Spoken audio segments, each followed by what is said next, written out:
नमस्कार साथियों, मेरे प्यारे भाइयों एवं बहनों। आज हम स्टार्ट करने वाले हैं हिस्ट्री। देखिए, इस चैनल पे जो है आपको बीपीएससी से रिलेटेड हर एक सब्जेक्ट का फुल कोर्स बिल्कुल ही फ्री में मिलेगा। आप बीपीएससी के अंतर्गत जो भी आता है, जैसे जीके आ जाता है, जीके में आ गया आपका हिस्ट्री हम आज चालू करेंगे। जियोग्राफी, फिर हो गया पॉलिटी, फिर हो गया इकोनॉमिक्स, ये सभी रहेगा। प्लस जीएस में आपका आ गया बायो, फिर केमिस्ट्री, फिर फिजिक्स। ये सभी हमारे माध्यम से आपको बिल्कुल ही फ्री में फुल कोर्स कराया जाएगा। और उसके बाद लैंग्वेज में आ गया, लैंग्वेज में आपका आ गया हिंदी और इंग्लिश।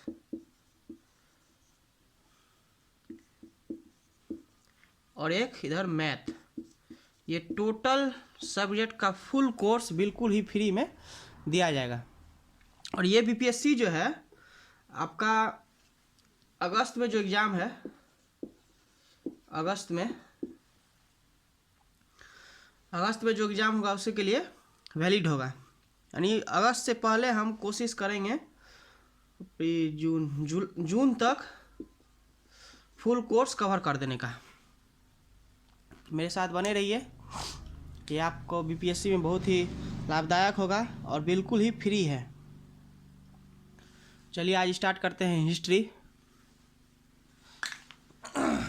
और एक बात और कहना चाहेंगे आप लोगों से कि जो अभी हिस्ट्री चालू करेंगे, आप लोग नोट्स बनाते जाइए खुद से।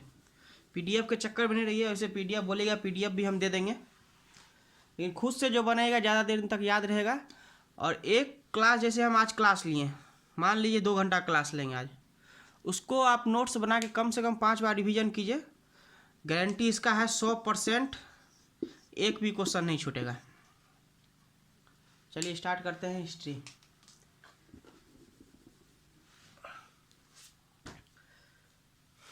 एक मिनट। हिस्ट्री में आज हम स्टार्ट करेंगे, एकदम शुरू से लेंगे, एकदम कोई टॉपिक कहीं से नहीं उठाएंगे, एकदम लाइन बाय लाइन चलेंगे। देखिए,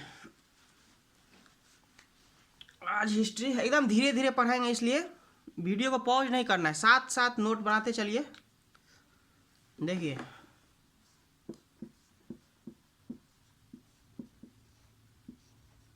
हिस्ट्री, इसके जनक को, हिस्ट्री का जो जनक है हेरोडोटस कहा जाता है उसको। एकदम शुरुआत से स्टार्ट कर रहे हैं, धीरे धीरे पढ़ाई में भी मजा आएगा, बस बने रहिए मेरे साथ। हिस्ट्री के जनक को हेरोडोटस। देखिए, हर कुछ नहीं लिखेंगे, कुछ कुछ हम बोलते भी जाएंगे या कुछ कुछ लिखते भी जाएंगे, तो अपना नोट्स बनाते रहिए उसी प्रकार। हिस्ट्री के जनक को हेरोडोटस कहेंगे। आप देखिए, आज हम स्टार्ट करेंगे प्राग ऐतिहासिक काल। हिस्ट्री को 3 भागों में बांटा गया है।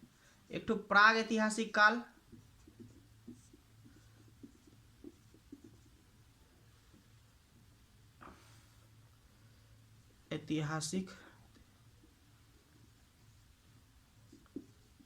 एक प्राग ऐतिहासिक काल में बांटा गया है, एक आदि ऐतिहासिक काल,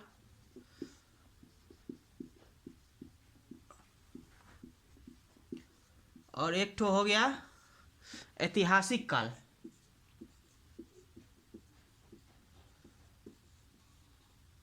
ऐतिहासिक काल, देखिए, प्राग ऐतिहासिक काल में इसका ना ही लिखा हुआ साक्ष्य मिला है कुछ, ना ही लिखा हुआ कोई भी साक्ष्य मिला है, ना ही पढ़ा हुआ।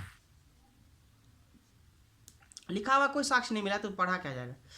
देखिए, इस काल में जो है लोग, इससे हमें ये पता चलता है कि इस काल में लोग ना लिखना जानते थे और ना ही पढ़ना जानते थे।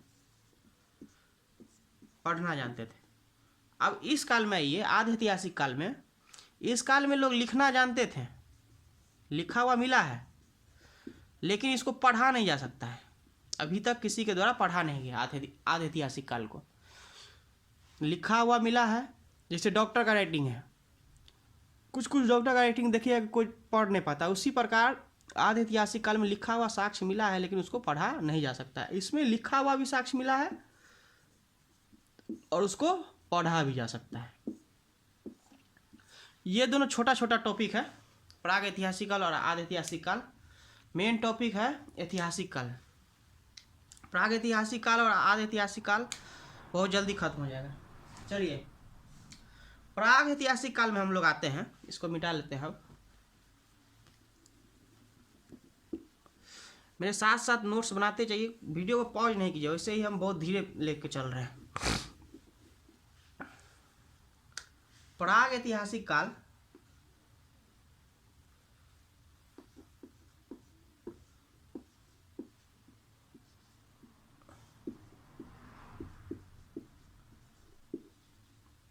प्राग ऐतिहासिक काल के अंतर्गत पूरा पाषाण काल आता है। इसमें पाषाण काल आता है, पाषाण काल, और इस पाषाण काल को जो है 4 भागों में बांटा गया है, जिसमें पहला नंबर पूरा पाषाण काल। देखिए जो इम्पोर्टेंट पॉइंट होगा हम वही सब बताते चलेंगे, जो कोई यूज करने होगा उसको हम छोड़ देंगे, ताकि एग्जाम को देखते हुए और प्रीवियस ईयर को देखते हुए हम तैयारी करवा रहे हैं। पूरा पाषाण काल,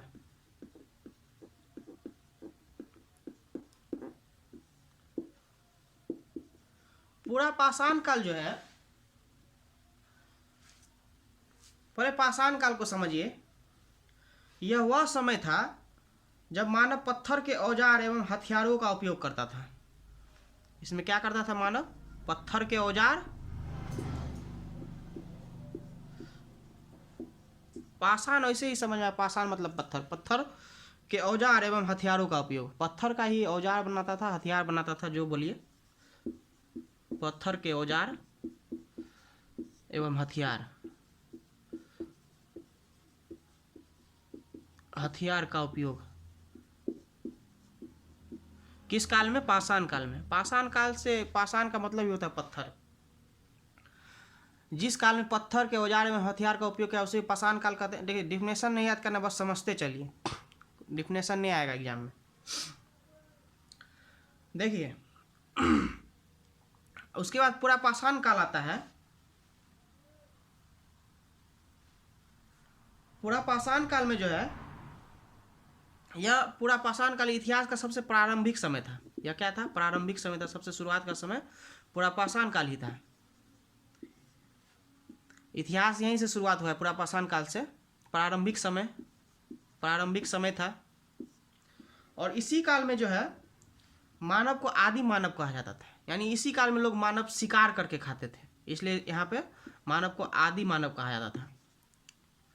क्वेश्चन इस प्रकार से आ जा सकता है कि आदि मानव किस काल को कहा जाता है, यानी किस काल में आदि मानव था? तो पूरा पाषाण काल में। इसी पूरा पाषाण काल के मानव को ही आदि मानव कहा जाता था। उसके बाद जो है यह पूरा पाषाण काल सबसे लंबा कालखंड था। इसका समय जो है 20 लाख ईसा पूर्व से लेकर 12,000 ईसा पूर्व तक था। तो उतना ईस्वी नहीं याद रखना है, बस इतना याद रखिए कि सबसे लंबा कालखंड था, सबसे लंबा कालखंड।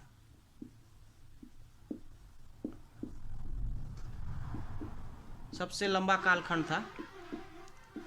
उसके बाद इसी समय जो है मानव खाना बदोश था, यानी कि मानव खाना बदोश था, यानी कि मानव का एक ही उद्देश्य था कि कहीं से भी कुछ खाना मिल जाए, बस जो मिलता था खा लेता था। आदि मानव था, शिकार करना इसी काल से स्टार्ट हुआ है। खाना बदोश था और सबसे प्रारंभिक समय है और सबसे लंबा कालखंड है। खाना बदोश समझ गए, यानी कि मानव का यही उद्देश्य होता था कि सिर्फ कहीं से खाना मिल जाए, बस जो मिलता था वो खा लेता था, यानी खाना अर्जित करना मेन उद्देश्य था पूरा पाषाण काल में। उसके बाद आग का आविष्कार इसी समय हुआ है। पूरा पाषाण काल में ही आग का आविष्कार हुआ है। कहीं शिकार कर रहा होगा, पत्थर में पत्थर टकराया होगा, आग निकला होगा, तो आग का आविष्कार इसी काल से हुआ है। मानव शिकार करना भी इसी काल से आरंभ किया है। शिकार किया तभी तो आदि मानव कहलाया मानव। और इस काल में जो है मानव बड़े बड़े पत्थरों से शिकार करता था। शिकार कैसे करता था? शिकार जो है बड़े बड़े पत्थरों के सहारे करता था। और आगे हम लोग पढ़ेंगे कि छोटे छोटे पत्थरों से शिकार हुआ है। कब? मध्य पाषाण काल में बड़े बड़े पत्थरों से शिकार किया करते थे। और चित्रकारी भी जो है इसी काल में आरंभ हुआ है। इसका साक्ष्य भी मिला है मध्य प्रदेश के भीमबेटका गुफा में। चित्रकारी का पुरातात्विक साक्ष्य मिला। आप देखिए पुरातात्विक साक्ष्य क्या होता है पहले ये समझ लीजिए। शिकार बड़े बड़े पत्थर से होता था, इसमें चित्रकारी भी मिला है। चित्रकारी भी करना पूरा पाषाण काल में ही लोग आरंभ किए हैं। और नोट में एक चीज और लिख लीजिएगा कि एमपी का जो भीमबेटका गुफा है, एमपी का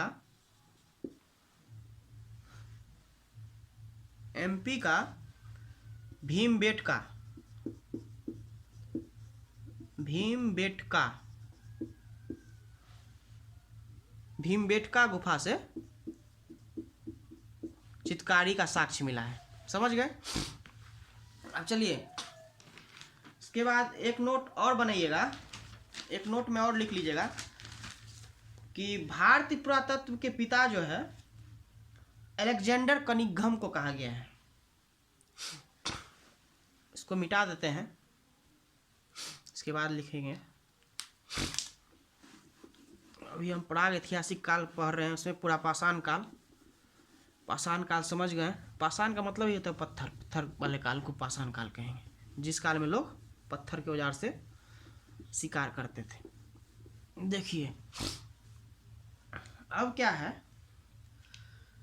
कि नोट में एक चीज लिख लीजिएगा, क्वेश्चन कभी कताल आ जाता है। भारतीय पुरातत्व के पिता, भारतीय पुरातत्व के पिता किसको? अलेक्जेंडर को कहा गया है। अलेक्जेंडर कनिंघम को कहा गया है। आप देखिए पुरातत्व क्या होता है, जैसे म्यूजियम जाते हैं वहाँ पे आपको पुराने ज़माने का ईंट रखा हुआ मिलता है, तलवार रखा हुआ, सिक्का रखा हुआ, बहुत सारा पुराने ज़माने का बुक सब भी रखा हुआ मिलता है। तो उस पे वैज्ञानिक शोध करके पता करता है कि कितना काल पहले का है। यानी पुराने सामान से जो इतिहास के बारे में पता चलता है उसी को पुरातात्विक साक्ष्य बोलते हैं। पुराने सिक्के के आधार पर पता करते हैं, ईंट के पत्थर पे चित्रकारी रहता है उसके माध्यम से पता करते हैं। यानी पुराने इतिहास के बारे में जो पता चलता है उसको पुरातात्विक साक्ष्य कहते हैं। जैसे एग्जाम्पल में आ गया सिक्का, पत्थर, चित्रकारी, अभिलेख, ये सब पुरातात्विक साक्ष्य है। चलिए अब आगे चलते हैं, इसको लिख लीजिएगा। उसके बाद हम लोग मध्य पाषाण काल में चलते हैं। मध्य पाषाण काल जो है 12,000 ईसा पूर्व से 5,000 ईसा पूर्व तक चला है, लेकिन ईस्वी को नहीं याद रखना है। मध्य पाषाण काल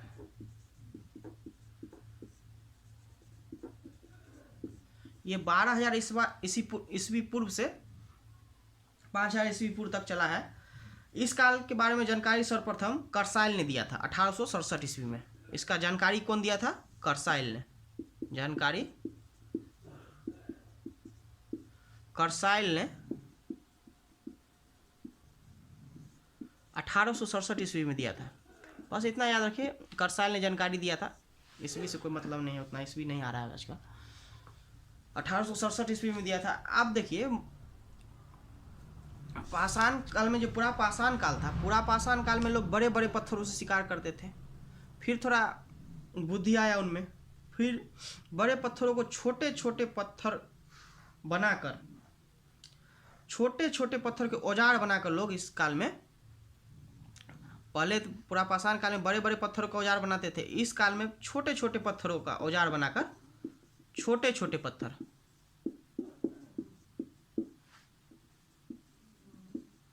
का औजार बनाकर औजार बनाकर शिकार करते थे, शिकार करते थे। ये जो छोटे छोटे पत्थर का औजार बनाते थे इसको माइक्रोलिथ कहा गया है। छोटे छोटे पत्थर का जो औजार बनाते थे तो उस समय इसमें मध्यपाषाण काल में इसको माइक्रोलिथ कहा गया है, माइक्रोलिथ। अब चलिए आगे समझते हैं। इस समय जो है मध्यपाषाण काल में सबसे प्रमुख कार्य मानव का अंत्योष्टि करना था। अंत्योष्टि का मतलब होता है दाह संस्कार। हिंदू धर्म के अनुसार संस्कार का कुल संख्या 16 है, जिसमें कि एक अंत्योष्टि भी आता है। तो मध्यपाषाण काल में सबसे प्रमुख कार्य अंत्योष्टि था। प्रमुख कार्य क्या था? अंत्योष्टि।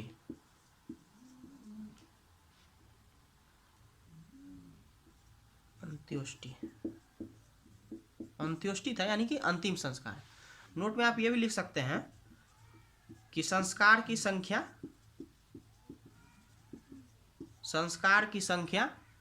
16 है। संस्कार की संख्या 16 है हिंदू धर्म के अनुसार। अब ये सब पढ़ने के बाद हम लोग नवपाषाण काल पे आते हैं। पुरातात्विक के पिता किसे कहा जाता है? मेरे साथ एक बार बोलिए, आप लोगों को याद भी हो जाएगा। पुरातात्विक के पिता अलेक्जेंडर कनिंघम। पुरातात्विक के पिता किसे कहा जाता है? अलेक्जेंडर कनिंघम को। मध्यपाषाण काल का जानकारी किसके द्वारा मिलता है? कर्साइल के द्वारा मिलता है। इस काल में जो है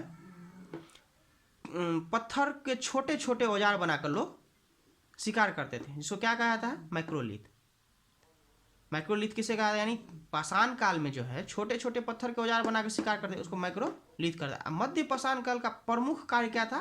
अंत्योष्टि। अंत्योष्टि मतलब अंतिम संस्कार। उसके बाद जो है हिंदू धर्म में संस्कार की संख्या कितनी है? 16। चलिए अब नवपाषाण काल में आते हैं।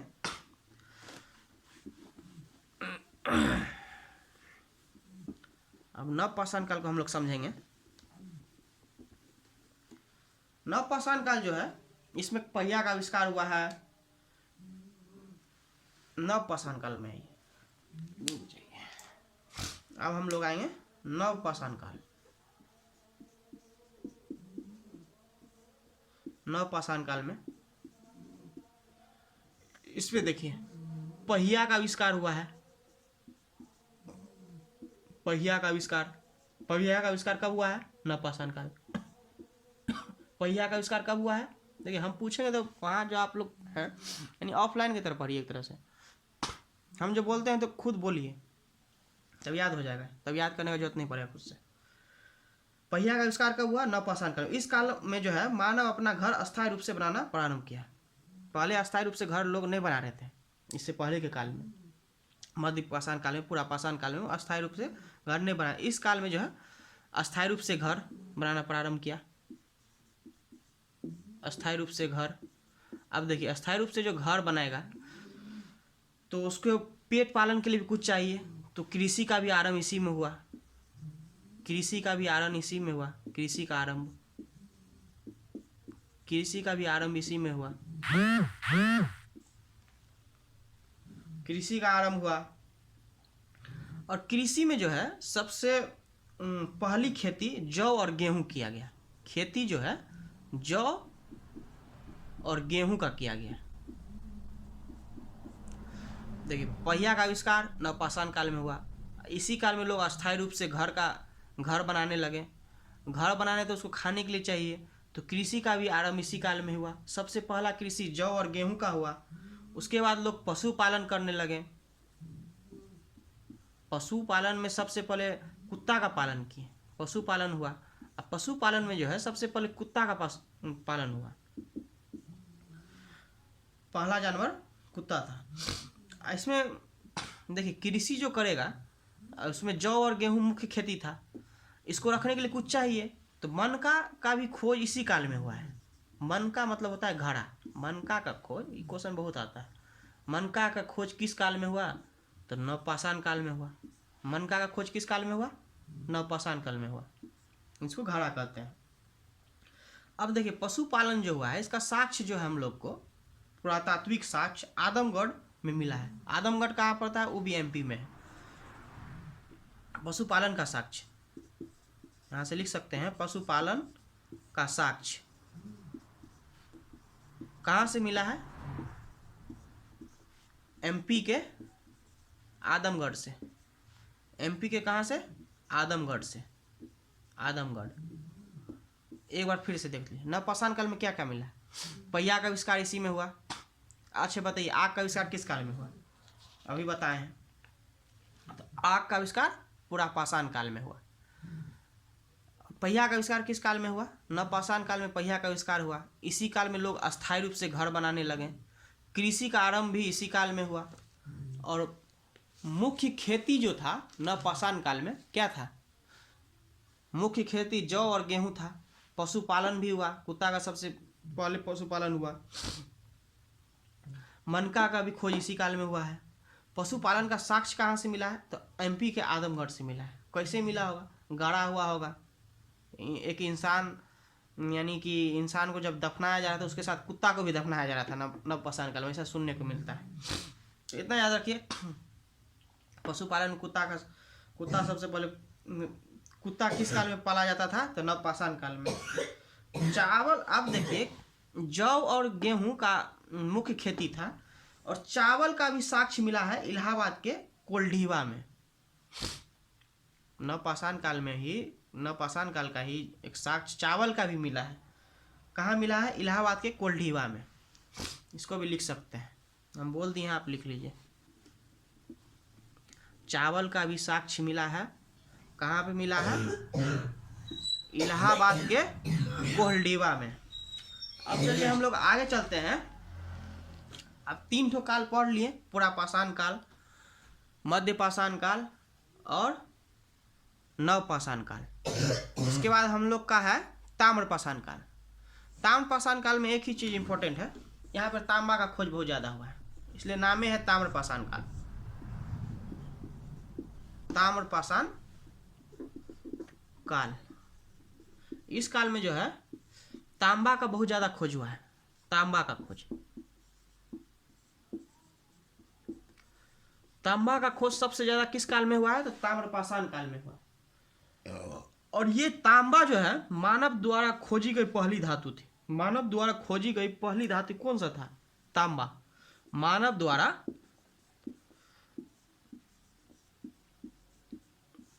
खोजी गई पहली धातु।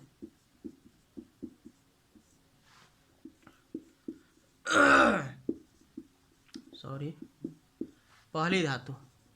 अच्छा, तांबा का खोज किस काल में हुआ है? ताम्रपाषाण काल में। आग का खोज किस काल में हुआ है? तो पुरापाषाण काल में। पहिया का खोज किस काल में हुआ है? तो नवपाषाण काल में। कुत्ता को किस काल में पाला जाता था? तो नवपाषाण काल में।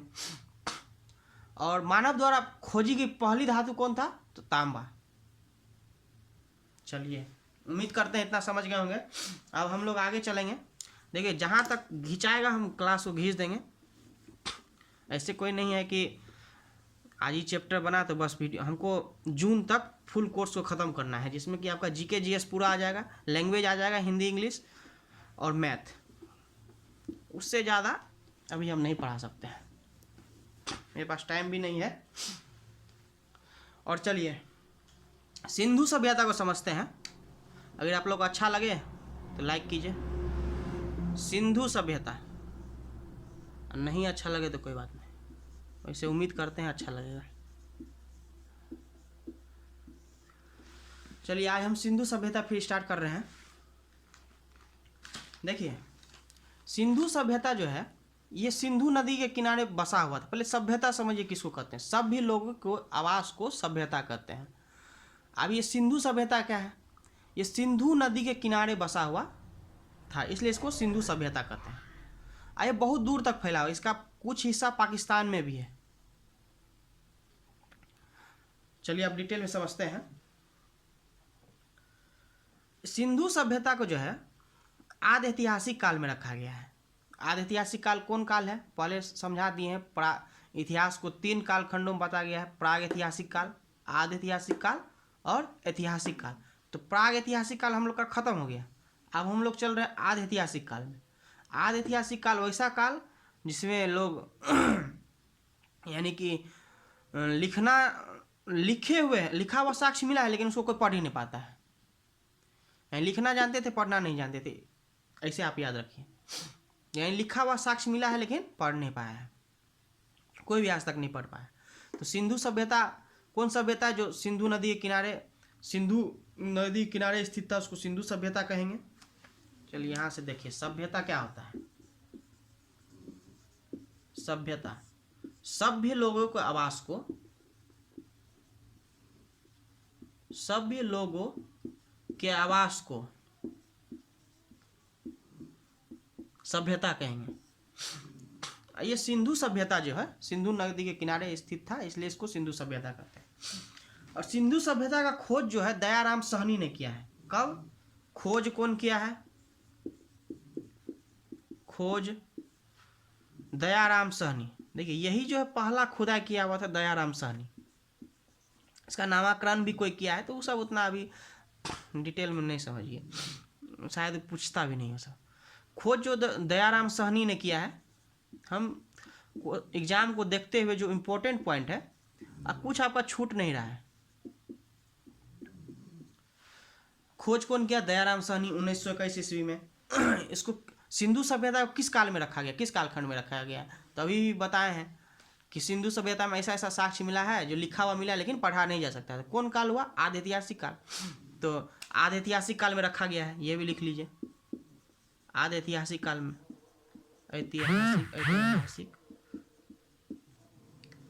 ऐतिहासिक काल में रखा गया है, आदि ऐतिहासिक काल में रखा गया है इसको। इसका विस्तार जो है सिंधु सभ्यता में अभी बताएं, इसका विस्तार 13 लाख वर्ग किलोमीटर तक फैला हुआ है। भारत का क्षेत्रफल कितना है? 32 लाख वर्ग किलोमीटर है शायद। हाँ वही है, भारत का 32 लाख किलोमीटर है। ये जो है इसका विस्तार 13 लाख वर्ग किलोमीटर है। समझ सकते हैं कितना बड़ा सभ्यता था ये। एक मिनट रुक जाइए। सिंधु सभ्यता जो है 13 लाख वर्ग किलोमीटर में फैला हुआ है। कितना में फैला हुआ है?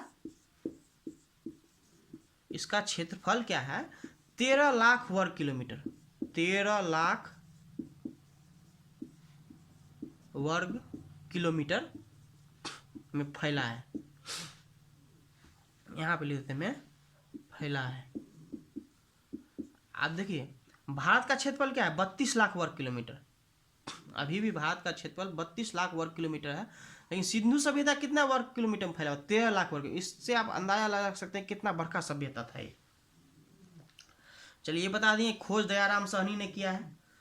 कितना दूर तक फैला हुआ ये भी बता दिया। अब हम ये भी बता देंगे इसका कौन हिस्सा यानी उत्तरी सीमा किस क्षेत्र में पड़ता है, किस नदी के किनारे पड़ता है, वो भी हम थोड़ा देर में बताते हैं। चलिए इसके बाद हम ये समझेंगे ये सभ्यता जो है त्रिभुजाकार फैला हुआ था। ऐसे कुछ हिस्सा इधर गया हुआ है, सबसे टॉप हिस्सा यहाँ, फिर निचला हिस्सा यहाँ और यहाँ पे था। यानी ये क्षेत्र अगर मैप तो अभी नहीं बना पाते हैं, नहीं बना पाएंगे, इस पर टाइम लग जाएगा, तो ये छोड़िए, इतना ही समझ लीजिए। इस सभ्यता का विस्तार जो है मैप पे समझाते तो अच्छा समझते हैं, इसको समझ लीजिए। इसका विस्तार त्रिभुजाकार हुआ है। कैसा आकार का हुआ है? त्रिभुज के आकार का इसका क्षेत्र 13 लाख वर्ग किलोमीटर जो है त्रिभुज के आकार का फैला हुआ था। भारत का नक्शा देखे हैं, वैसे अगर इसका नक्शा बनाए तो त्रिभुजाकार नक्शा बनेगा सिंधु सभ्यता का। हम यही समझाना चाह रहे हैं। समझ गए? देखिए एक सभ्यता और था मेसोपोटामिया की सभ्यता। ये क्या है? पहले सिंधु सभ्यता समझिए। ये सिंधु सभ्यता नगरीय सभ्यता था। नगरीय सभ्यता, नगरीय सभ्यता। मेसोपोटामिया की सभ्यता इसके बाद बताएंगे, बस एक दो पॉइंट समझना है। ये सिंधु सभ्यता नगरीय सभ्यता था। इसका विकास जो है 2500 ईस्वी पूर्व से 1750 ईस्वी तक हुआ है। ये सबको नहीं पढ़ना है, जो इम्पोर्टेंट पॉइंट हम वो समझा रहे हैं। अब ये समझिए सिंधु सभ्यता जो है ये बता गए सिंधु नदी के किनारे है, इसलिए इसको सिंधु सभ्यता कहा जाता है। और सिंधु नदी का उद्गम जो है चीन से हुआ है। अब देखिए ये नगरीय सभ्यता है, त्रिभुजाकार है, इसको भी लिख लीजिए। त्रिभुजाकार है, त्रिभुजाकार है, नगरी सभ्यता है। विश्व की सबसे पुरानी नगरी सभ्यता कौन है? तो सिंधु सभ्यता है। नहीं, एक मिनट, हाँ, सबसे पुरानी नगरी विश्व की सबसे पुरानी नगरी सभ्यता सिंधु सभ्यता ही है, त्रिभुजाकार है। उसके बाद ये देखते हैं हम लोग कि इसको जो है हड़प्पा सभ्यता भी कहता है, हड़प्पा सभ्यता। सिंधु सभ्यता को ही हड़प्पा सभ्यता भी कहा जाता है, हड़प्पा सभ्यता। अब बोलिएगा हड़प्पा सभ्यता इसको क्यों कहा जाता है? तो इसके पीछे भी एक लॉजिक है। इसका पहला खुदाई जो, देखिए हम लोग जो घर बनाते हैं, घर जो बनाइएगा, घर बनाते हैं तो घर जो आप लोग, आपका जो बाबा दादा बनाए होंगे उसको अब जो देखिएगा, पहले क्या होगा, आप 2 सीढ़ी चढ़ के ऊपर जाते थे, अब जो देखिएगा 2 सीढ़ी और नीचे चल गया होगा। तो ये तो कम से कम सिंधु सभ्यता जो है 45,000 वर्ष हो गया है अभी तक का समय, लगभग में 45,000 वर्ष पुराना सभ्यता है। तो ये समझिए कितना नीचे गया होगा। तो किसी को ऊपर में एक ईंटा मिला, फिर वहाँ से खुदाई करने लगा, खुदाई किया तो देखा घर बना हुआ है नीचे में, तो वहीं से पता किया कि सिंधु सभ्यता है। बहुत कुछ साक्ष्य मिला है, तब उसका नाम सिंधु सभ्यता पड़ा। सिंधु नदी किनारे पड़ा मिला है तो इसको सिंधु सभ्यता कहा गया। अब इसको हड़प्पा सभ्यता क्यों कहा जाता है? हड़प्पा सभ्यता इसको इसलिए कहा जाता है क्योंकि सबसे पहला खुदाई जो था हड़प्पा से किया गया था। कहाँ से किया गया था? हड़प्पा से किया था। 1 मिनट इंक दे देते हैं। सबसे पहला खुदाई कहाँ से किया गया था? हड़प्पा से किया गया था, इसलिए इसको हड़प्पा सभ्यता भी कहते हैं। सबसे पहला खुदाई, सबसे पहला खुदाई हड़प्पा से ही हुआ था, इसलिए इसे हड़प्पा सभ्यता भी कहते हैं। चलिए, इतना उम्मीद है कि आप लोग समझ गए होंगे। चलिए फिर से एक बार रिपीट कर लीजिए। सिंधु सभ्यता, सिंधु नदी के किनारे है इसलिए इसको सिंधु सभ्यता कहते हैं। सभ्यता क्या होता है? सभी लोगों के आवास को। डिफिनेशन नहीं याद करना, नहीं सब से कोई मतलब, हम एक तो समझाने के लिए लिखा है। सिंधु सभ्यता का खोज कौन किया है? तो दयाराम साहनी ने किया है। कब? 1921 ईस्वी में। इसको किस कालखंड के अंतर्गत रखा गया? आदि ऐतिहासिक कालखंड के अंतर्गत रखा गया है। कितना क्षेत्र में फैला है? तो 13 लाख वर्ग किलोमीटर में फैला है। कैसा सभ्यता था? तो नगरीय सभ्यता था, और इसका फैलाव जो था त्रिभुजाकार है।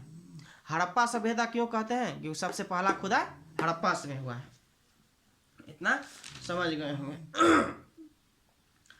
उसके बाद जो है हम आगे चलते हैं। आगे इसमें ये समझेंगे, देखिए ये त्रिभुजाकार था, हम समझ गए।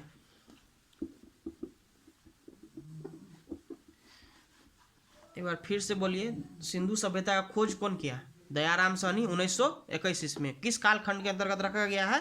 तो आदि ऐतिहासिक कालखंड के अंतर्गत रखा गया है। इसको हड़प्पा सभ्यता क्यों कहते हैं? बोलिए। अब देखिए इसका विस्तार जो है त्रिभुजाकार, लगभग पूरा, देखिए एग्जैक्टली त्रिभुजाकार नहीं होगा, हम लोग मान के चल, किताब बताता है कि त्रिभुजाकार हुआ है इसका विस्तार। इसका विस्तार कैसा हुआ है? त्रिभुजाकार हुआ है। तो इसका जो है,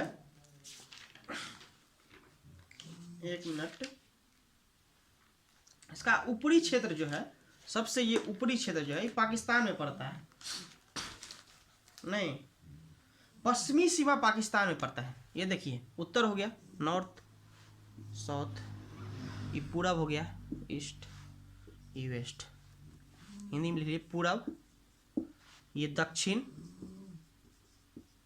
ये उत्तर, और ये पश्चिम।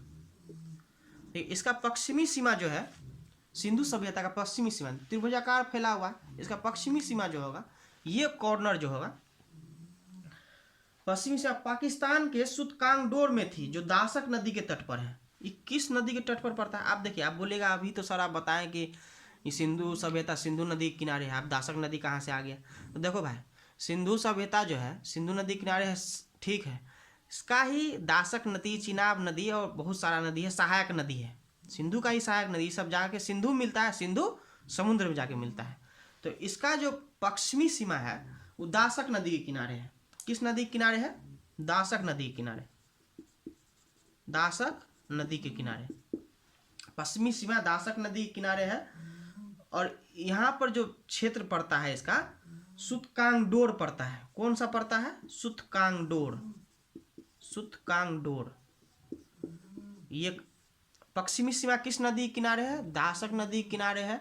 यहाँ पर कौन सा क्षेत्र पड़ता है? सुतकांगडोर। और सुतकांगडोर कहाँ है? पाकिस्तान में है। कहाँ पे है? पाकिस्तान में। अब देखिए इसका सबसे ऊपर वाला हिस्सा जो है चिनाब नदी के किनारे है। किस नदी के किनारे है? चिनाब नदी के किनारे है। अब बोलेगा चिनाब नदी, देखो ये सिंधु नदी का सहायक है, भी चिनाब नदी के किनारे है।